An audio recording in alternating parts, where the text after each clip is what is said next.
লাইলাতুল মেরাজ, নামাজ আগমনের রাত।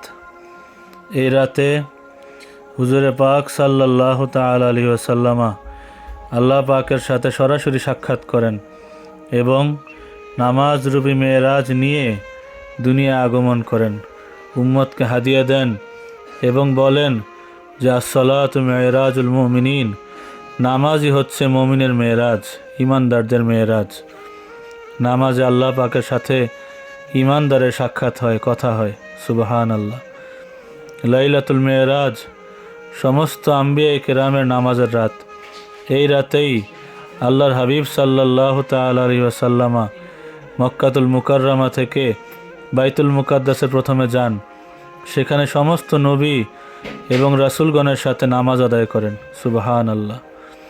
লাইলাতুল মেরাজ সমস্ত ফেরেশতাদের নামাজ আদায়ের রাত। এই রাতে সমস্ত ফেরেশতাগণ বাইতুল মামুরে নবীজির পেছনে নামাজ আদায় করেন। সুবহান আল্লাহ। তো সুতরাং এই রাতকে যেন আমরা নামাজের মাধ্যমে সুসজ্জিত করি। আমিন।